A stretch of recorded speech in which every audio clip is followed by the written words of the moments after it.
পরিচিত হোক।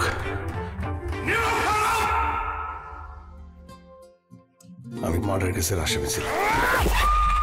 দাগি সিনেমা ওটিটিতে আসছে, কিভাবে দেখতে পারবেন সেইটা নিয়ে আলোচনা করবো আজকের ভিডিও। তো তবে তার আগে দাগি সিনেমা কেমন ছিল, আফরান নিশোর দ্বিতীয় সিনেমা কেমন ছিল সেইটা নিয়ে একটু আলোচনা করা যাক। দেখেন, আফরান নিশোর নাটক ইন্ডাস্ট্রি শেষ করে প্রথম সিনেমা করছে সুড়ঙ্গ, যেটা সুপার ডুপার হিট ছিল। এরপরে দাগি সিনেমাটা কি সেই সুড়ঙ্গকে টপকাতে পারলো? মানে মানুষের যে আশা ছিল দাগি সিনেমা থেকে, সেটা কি পূরণ করতে পারলো? যদি আমি আমার ব্যক্তিগত মতামত বলি তাহলে বলবো আমার আশা পুরোপুরি ভাবে পূরণ করতে পারে নাই। তবে দাগি সিনেমাটা খুবই ভালো মানের একটা সিনেমা ছিল। তো দাগি সিনেমার গল্পটা যদি আমি একটু সংক্ষেপে বলি, এখানে আফরান নিশো একটা মার্ডার কেসের আসামি হয়ে 14 বছর জেল খেটে বেরোয়া, তারপরে হচ্ছে সমাজের সাথে কিভাবে মানাই নেয় বা সমাজ তার অ্যাকসেপ্ট করে কিনা, এই সকল বিষয়বস্তু আর কি কারণে সে জেলে যায়, এই মানে দুটোর কম্বিনেশনে। আর শেষের দিকে আইসা বড় সড়ো একটা গল্প মানে ছিল, যেটা আর কি শেষের দিকে আইসা পুরো মুভির প্লট টুইস্ট এদিক ওদিক করে দেয়। মানে ওভারঅল সিনেমাটা বেশ ভালো সিনেমা।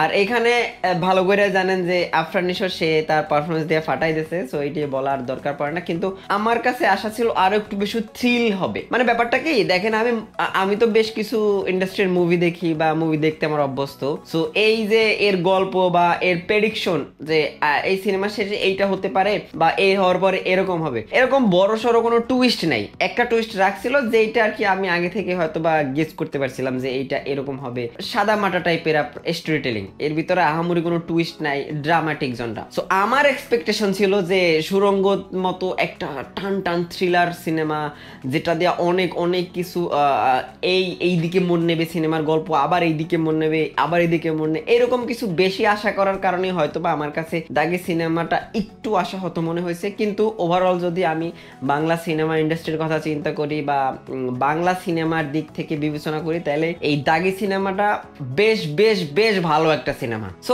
এবার কথা হবে দাগি সিনেমাটা আপনারা কিভাবে দেখবেন। সো দেখেন, গত রোজার ঈদে মুক্তি পাওয়া 4টা সিনেমা, সাকিব খানের বরবাদ, আফরান নিশোর দাগি, সিয়াম আহমেদের জংলি, এছাড়া মোশাররফ করিমের চক্কর 302, 4টা সিনেমা চোরকি নিজেদের কিনা নিজেদের ওটিটি প্ল্যাটফর্মে আপলোড করছে। মানে দিস ইজ ইনসেইন। এই যে চোরকি এত বড় একটা কাজ করছে, আসলে চোরকির নিয়ে আলাদা একটা ভিডিও বানানো দরকার, কিন্তু আমি সেটা পরে বানাবো। আপাতত বলে রাখি, এই 4টা সিনেমায় আপনারা দেখতে পারবেন চোরকিতে খুবই খুবই খুবই কম প্রাইসে, হয়তোবা আপনার 3 মাসের সাবস্ক্রিপশন ফি মাত্র 200 বা 250 টাকার মতো। সো 4টা সিনেমা আপনারা দেখতে পারবেন, লেটেস্ট 4টা সিনেমা। এবং এই যে আগামীতে আরো এই ঈদে মুক্তি পাওয়া সিনেমাগুলো আপনার হয়তো কয়েকটা সিনেমা আপনার এই চোরকিতে আসবে। দেখেন, আপনি যদি এই সিনেমা চুরি করে দেখতে চান বা পাইরেটেড কোনো সাইট থেকে দেখতে চান, ওই সকল সাইট থেকে ডাউনলোড করা ঝামেলা, ওই সাইটে ঢোকা ঝামেলা, ঢুকতে গেলে মোবাইলের সমস্যা হতে পারে, ভাইরাস অ্যাটাক করতে পারে, হ্যাং ট্যাং, আরো অনেক প্রবলেম। অনেকে তো ওগুলো ঢুকতেই পারে না, জানেন না। সো তাদের জন্য আমি বলবো যে মাত্র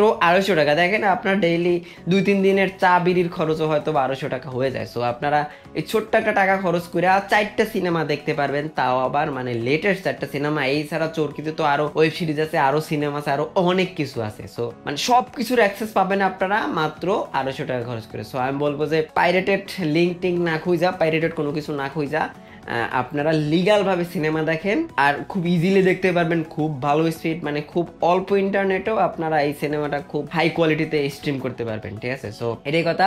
সো চোরকিতে সিনেমা দেখেন, চোরকি আমাদের জন্য খুব ভালো কাজ করতেছে। চোরকির জন্য আমরা বেশ কিছু ভালো ভালো সিনেমা পাইছি, ওয়েব সিরিজ পাইছি, দেশের নাম্বার 1 ওটিটি প্ল্যাটফর্ম যেটা চোরকি, যেটা খুবই খুবই সমাবৃত হচ্ছে।